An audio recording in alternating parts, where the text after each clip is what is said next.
mon GSM. Mon Dieu, mon GSM.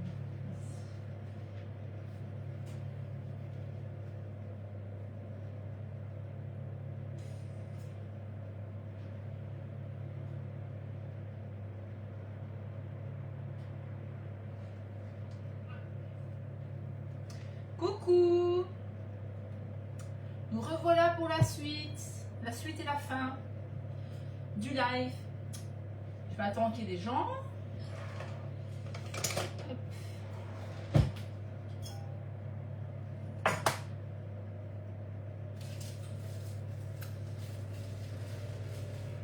Je vais attendre quelques secondes.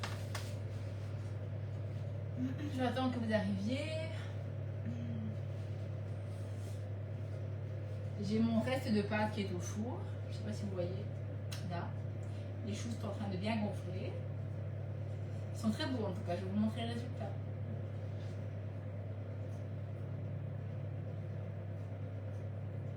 Bon, je vais commencer parce que je me sens un peu seule, quoi. Alors, voilà les choux. Enfin, tout cas, la première partie. Regardez-moi ces petites beautés. Regardez-moi ça. Vous voyez, on voit vraiment la démarcation du craquelin sur les choux. Et vous avez comme ça des beaux choux bien ronds, vous voyez, bien gonflés. Alors on voit, j'essaie de vous faire entendre, mais je ne sais pas si vous allez l'entendre. Vous voyez, c'est creux. C'est comme les pains, ça sonne creux. Et en fait, je vais en couper un pour vous montrer l'intérieur.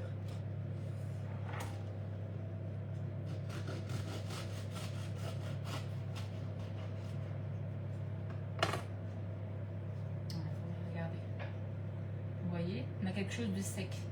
Quand vos choux ne sont pas cuits, de toute façon c'est simple, quand vos choux ne sont pas assez cuits, quand vous allez les ressortir, enfin déjà dans le four, mais quand vous allez les sortir du four, vous allez voir qu'ils vont retomber en quelques minutes. Ici vous voyez, ils sont bien, ils n'ont pas retombé du tout, et pourtant ça fait déjà un bon quart d'heure qu'ils sont hors, vous voyez, et on voit bien que l'intérieur est sec, vous voyez, c'est pas humide. Quand vous avez un chou qui est pas cuit, à ce moment-là, c'est humide à l'intérieur, ça sent l'œuf. Ici, vous voyez, on voit bien que l'intérieur se tient, quoi. Ok, et on voit, vous voyez, on voit bien la couche de craquelin et puis le chou qui commence. Alors, pour vous montrer, donc on a fait les choux ensemble, donc vous avez vu tout le processus, donc vous êtes témoin que la plaque est la même pour tous. Et en fait, vous allez voir, ça c'est un chou. Donc ça c'est le chou normal, hein, qu'on vient de faire avec craquelin. Et là c'est le même chou et j'ai oublié de mettre un craquelin sur un. Et regardez la différence. Regardez la différence de taille déjà. Et vous voyez le chou quand il n'a pas de craquelin pour le contenir, il a tendance à... Vous voyez, il n'est pas rond, quoi. Quand vous voyez celui-ci, vous voyez qu'il a une forme ronde. Avec celui-ci, il n'a pas de forme. Il n'a rien pour le contenir sa cuisson, quoi. Regardez la différence. Et la différence de taille. Parce que du coup, il se met un peu à gauche, un peu à droite. Tandis qu'ici, on voit vraiment... Vous voyez, ça fait vraiment un effet champignon, quoi. Et vous voyez même en dessous, hein, regardez la différence d'en dessous, à quel point. Pourtant c'est le même chou cuit, fait au même moment, cuit dans le même four, enfin vraiment, il n'y a rien qui change, quoi. J'ai juste oublié le craquelin sur celui-ci. Et on voit vraiment une très très belle différence. Ok, bon, maintenant, je vais vous montrer. Donc je remontre l'intérieur pour ceux qui arrivent, c'est qu'il y a des gens qui arrivent. Donc ça c'est l'intérieur du chou, une fois cuit. Donc là on voit qu'il est bien sec. Et on voit vraiment le craquelin et puis le chou qui est bien, vous voyez, un peu trop. Là c'est moins brusque, vous voyez, qui est bien, bien croustillant. Ok, ah, hop, je vais diminuer le four. Hop, voilà, 180, hop, voilà. Alors maintenant, pour la crème, donc les choux, on va les mettre sur le côté en attendant. Je vais les mettre ici pour éviter de faire de bêtises. Alors, on va prendre notre crème qu'on avait mis tout à l'heure sur la plaque. On va enlever le fil. Ça s'enlève tout seul, hein, vous inquiétez pas. Hop. On va mettre ça à la poubelle. Et on va enlever la crème qu'on a sur notre papier et on va la faire glisser comme ceci. Alors, si elle est bien prise, voilà, vous voyez. Attendez, j'ai enlevé la petite lampe là parce que finalement ça sert à rien. Alors, vous voyez, elle va s'enlever. Si elle est bien prise, ça s'enlève tout seul, quoi. Vous voyez, ça fait vraiment, hop, J'ai juste à faire ceci et ça va descendre tout seul. Ok? Donc, quand on voit ça, ça veut dire qu'elle est bien prise. Après, je vais faire hop, à deux mains. Normalement, si vous avez bien fait ça, votre papier sera plus ou moins, façon de parler bien sûr, propre à la fin. Hop, voilà, vous voyez, ça glisse bien. Hop. Si vous n'avez pas de papier sulfure, vous pouvez mettre du film alimentaire aussi. Voilà. Et vous voyez, à la fin, j'ai un papier propre. Enfin, propre, on se comprend. Ok, vous enlevez ça. Et il ne restera plus qu'à donner un coup de propre sur la plaque. Alors, là, comme vous avez vu, votre crème, elle a une texture. Pourtant, elle n'a pas mis de gélatine dedans, mais elle a pris, forcément, avec les œufs, c'est solidifié. Et la maïzena. Donc, ce qu'on va faire, c'est qu'on va la retravailler un peu. Pour la rendre un peu plus, on va pas la rendre liquide, mais on veut la rendre un peu, on veut la rendre lisse en fait et homogène. Ok. Donc ce qu'on va faire, c'est qu'on va tout simplement au fouet.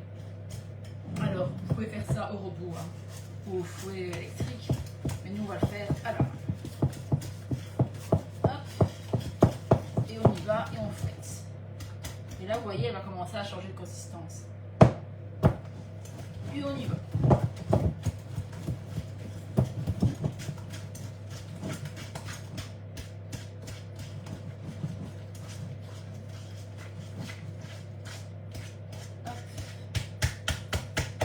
Presque au bout. Oui, regardez, vous voyez, il récupère une consistance de crème. Il faut encore un peu battre, mais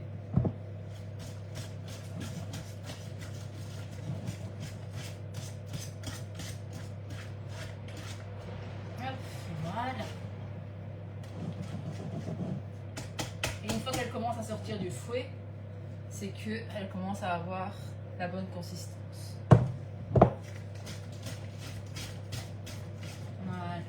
Hop, là on est bon. J'en mets partout moi si je fais ça. En plus je viens faire ma vaisselle, hors de question.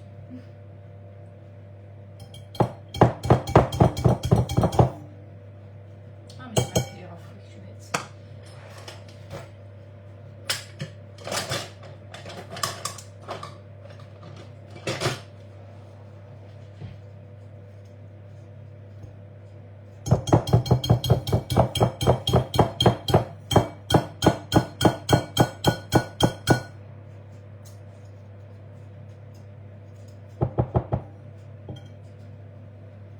Voilà. C'est bon, on est bon. Hop. Alors, donc, on va bien ramasser les bords de notre crème. Et vous voyez, j'ai récupéré une crème en une pièce, quoi. D'accord?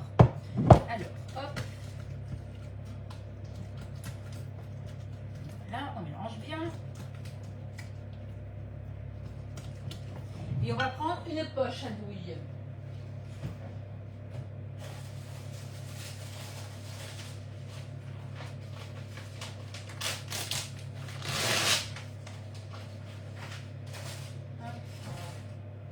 Alors, comme tout à l'heure, on va ouvrir notre poche.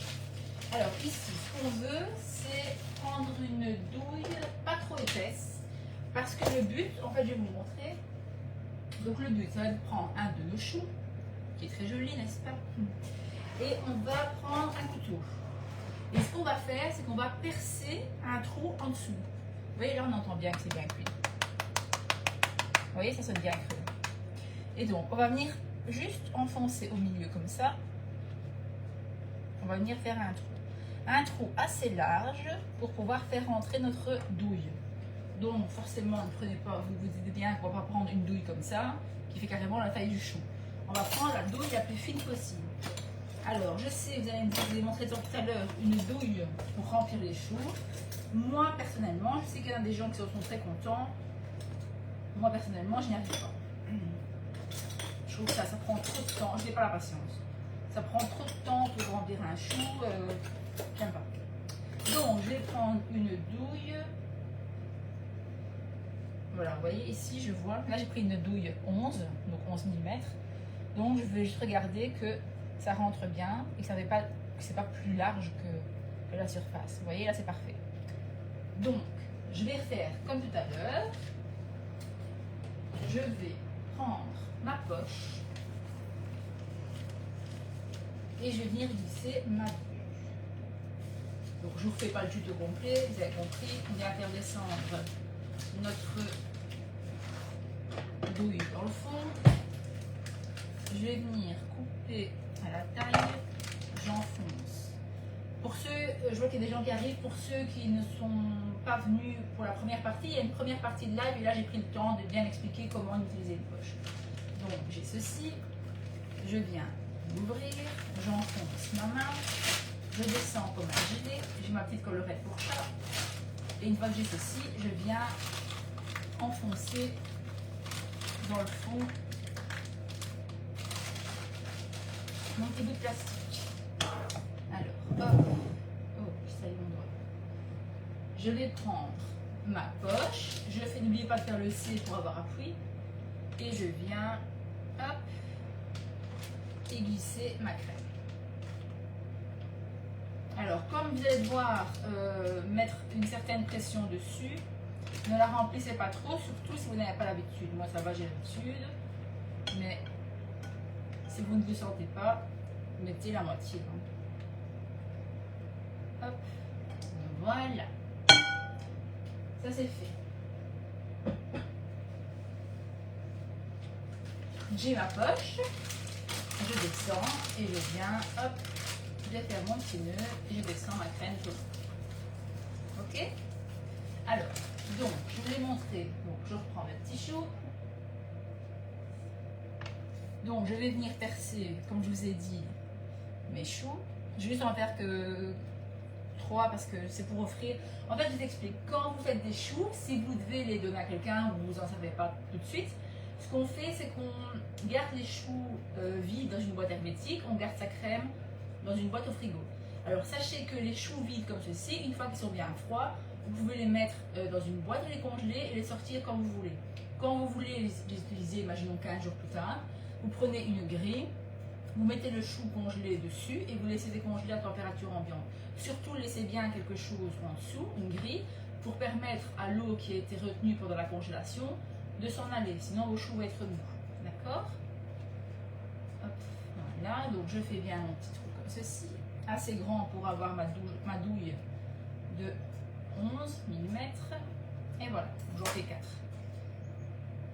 Donc pour ceux qui arrivent vraiment, il y a des gens qui arrivent. Regardez nos petits choux. C'est pas trop mignon? Regardez-moi ça. Ils sont chauds, hein, les petits choux. Alors, donc j'ai ma poche ici. Je tourne bien. Et je vais venir donc prendre mon chou troué. Je vais rentrer ma douille à l'intérieur. Faites attention de ne pas faire ça au bord. Avancez-vous un peu loin. Enfin, un peu loin, je comprends, quoi, enfoncer assez bien. Et là, vous allez appuyer comme ça, sur votre poche. Et vous allez sentir dans le chou une certaine pression se faire. Et quand vous sentez que le chou, déjà vous allez le voir ici, là on voit que la crème va commencer à sortir, mais vous allez sentir dans le chou une certaine pression. Et une fois qu'on sent que le chou commence à gonfler dans votre main, vous arrêtez et hop, et voilà, d'accord? Et là votre chou sera rempli, là il est lourd. Donc on va peser par curiosité. Bonsoir Maxime, le chou vide et le chou plein.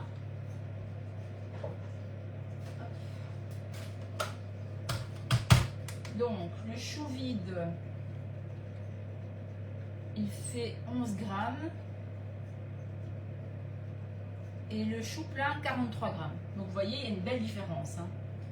Et encore, je ne l'ai pas rempli comme je voulais. Donc je vous remontre. Si jamais vous voulez agrandir, vous pouvez enfoncer un petit peu.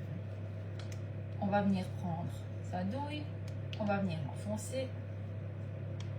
Et une fois qu'on va sentir la pression s'installer dans le chou, à ce moment-là, on arrête. Et de toute façon, vous allez voir, la crème va vouloir sortir. Vous voyez, la crème n'est pas liquide, elle se tient bien. Donc, celui-ci il est bien rempli comme je voudrais. Et il fait 55 grammes. Ok, donc on passe de 11 grammes à 55 grammes. Donc, on vient mettre hop, à l'intérieur. Et on enfonce, on enfonce, on enfonce, on enfonce. Je vous avoue, il faut assez bien. Et là, vous voyez, si je vais quand même pas le casser, mais si je vais plus loin, je vais vraiment sentir le chou. Moi, je le sens ici. Je le sens à un endroit où le chou veut se fendiller. Et regardez, là, par exemple, mais je sais pas si vous allez voir, voilà. Et là, on voit, comme j'ai bien bourré, en fait, le chou commence à se fissurer. Vous voyez? Donc, n'allez pas plus loin. Quand vous voyez ça, vous vous arrêtez. D'accord? Et on va faire le dernier. Je remonte une dernière fois. Si vous voyez que vous avez trop de crème ici, frottez-le, hein, parce que ça devient gênant. Hop.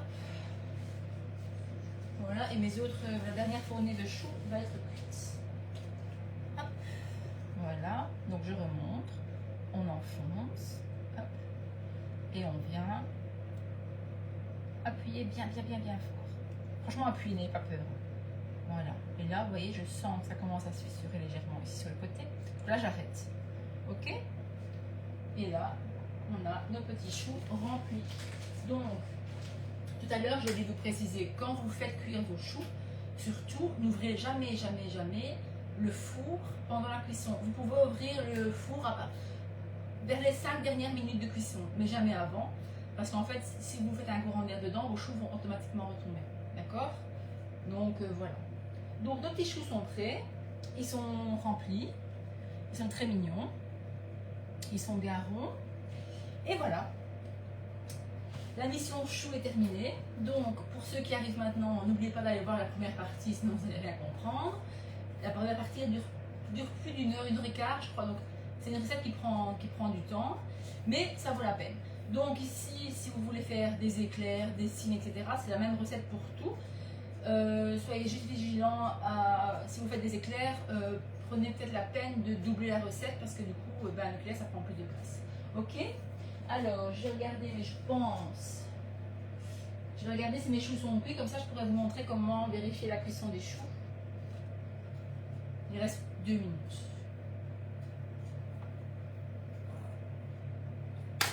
Voilà, hop. Oh, j'ai chaud! Je vais sortir. Hop.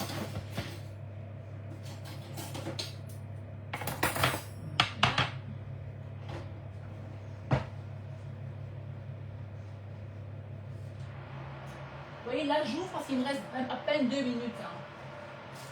Ouais, c'est bon, les cuits. Alors, idéalement, vous pouvez laisser la porte du four ouverte 2 minutes avant d'enlever.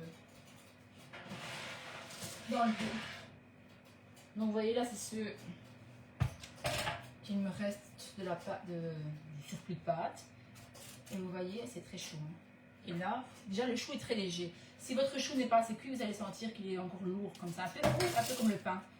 Et ici, attendez, je vais essayer de faire. Ouais, écoutez. Vous voyez? Ça sonne bien creux, quoi. Ça sonne bien creux et c'est léger. Et donc, vous allez me dire si vous débutez, vous n'allez pas le sentir. Mais c'est vraiment très léger. Donc, voilà. Ok? Bon, les amis, je vous retrouve samedi pour une recette de cuisine sur la Méditerranée. Et on fera un plat grec et on fera un dessert corse parce que cette année, j'incorpore la Corse au cours de cuisine méditerranéenne. Je vous souhaite une très belle soirée. Je vous souhaite de bien pâtisser. Et si vous avez des questions, quoi que ce soit, n'hésitez pas à me contacter. Et toutes les recettes sont déjà sur le groupe. Vous avez la pâte à choux, la crème pâtissière, le craquelin, tout est là. Ok? Je vous embrasse bien fort et je vous dis à bientôt. Ciao!